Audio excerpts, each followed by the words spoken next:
Go on, monster. Help yourself.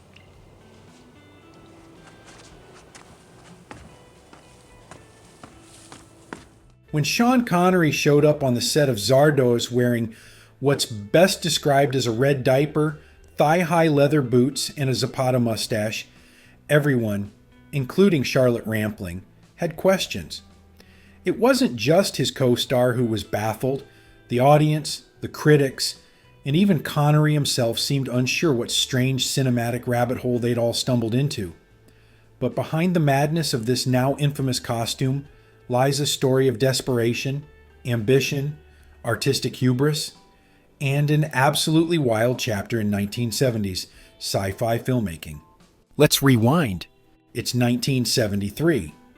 Director John Boorman has just come off the massive critical and financial success of Deliverance, a film that practically screamed, "This guy can do anything." With the world at his feet, Boorman tried to tackle The Lord of the Rings, but the budget required for Frodo's adventure was too much for United Artists to handle. When the project collapsed, Boorman, still high on creative juice and, admittedly, a lot of actual drugs, pivoted hard. He didn't just want to make another film. He wanted to reinvent science fiction from the ground up. And thus, Zardoz was born. The concept? A dystopian future in the year 2293, where humanity is split between immortal elites called Eternals and violent gun-worshipping peasants known as Brutals. Our hero Zed, played by Connery, is one of the Brutals, a literal killer raised to believe a floating stone god named Zardoz is his divine commander. The opening scene? That floating head drops out of the sky and spews out rifles while declaring, "The gun is good, the penis is evil." Welcome to Zardoz. Originally, the role of Zed was meant for Burt Reynolds. Fresh off Deliverance, Reynolds was Boorman's guy, but fate intervened. An illness, possibly exhaustion, possibly divine intervention, took Reynolds out of the running. Enter Sean Connery. At the time, Connery was in career purgatory. His Bond days were behind him, but the shadow of 007 loomed large. Desperate for a role that screamed, "Not James Bond," Connery leapt at the opportunity. It paid just $200,000, one-fifth of the film's entire $1 million budget, but Connery needed the change. And nothing screamed reinvention like riding a horse in a crimson mankini. That now iconic outfit, it was the work of Boorman's then-wife, Crystal Cruz. Her costume design was guided by what she called pure intuition. For the Eternals, who were metaphysical and sterile, she imagined draped, colorless gowns. For the Brutals, clothes had to be functional. In practice, that meant as little as possible. The result, Sean Connery, looking like a mashup of Prince Valiant and a Chippendales dancer. Charlotte Rampling, cast as Consuela, was not amused. She'd signed on to make what she thought was a poetic, philosophical film.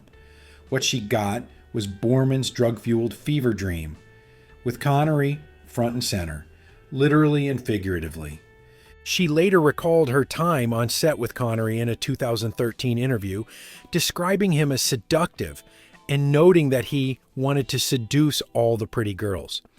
She kept things professional, saying, "I was a young married woman with my little baby, and I didn't think anything of it." And yet, for all its madness, Zardoz had ambition.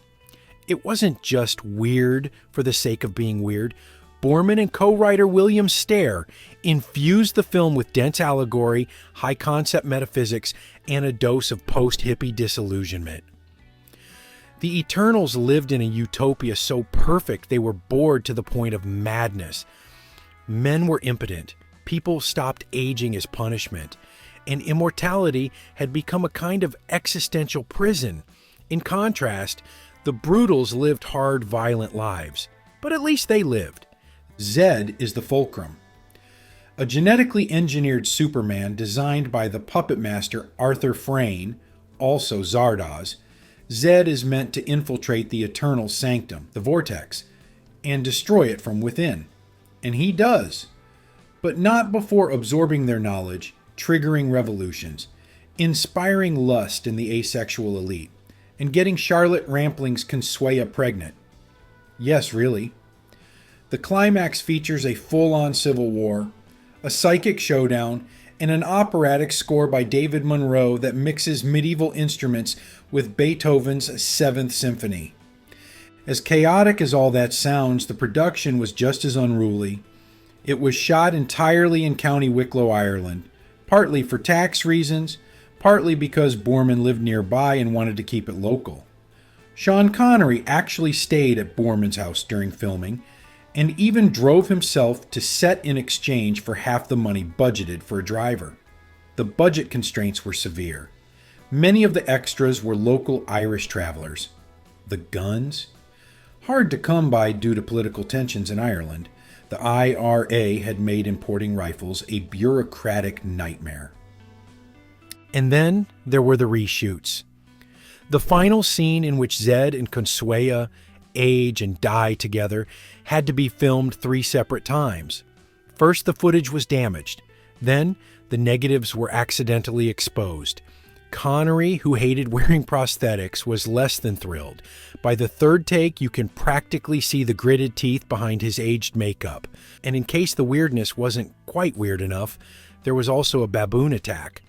One of the stunt doubles wearing an ape suit for a surreal scene was actually attacked by a real baboon on set. Because why not? The reception? Brutal.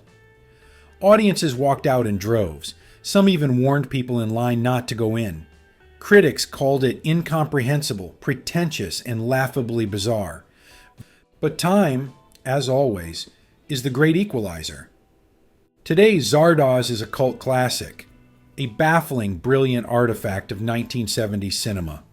Directors like Ben Wheatley have praised it as visionary. Others have labeled it enjoyably bad, a monument to artistic excess. Roger Ebert called it self-indulgent, but admitted it was also genuinely quirky. And Connery? Well, he never talked about it much, probably for the best. And let's not forget that red outfit.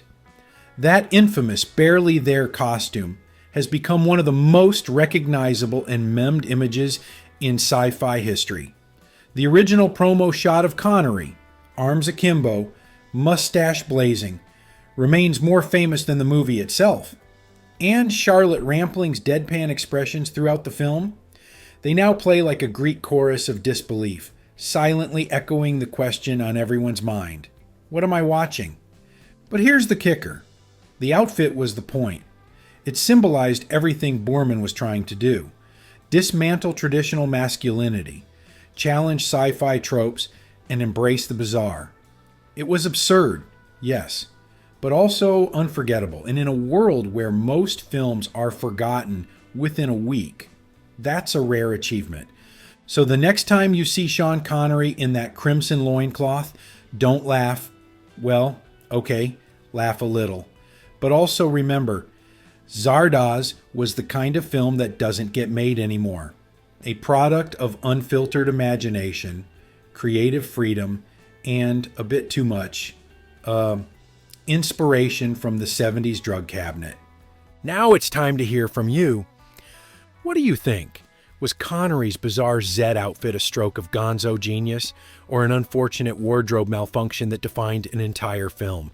And has Zardoz earned its place as a misunderstood sci-fi masterpiece, or is it still just a beautiful mess?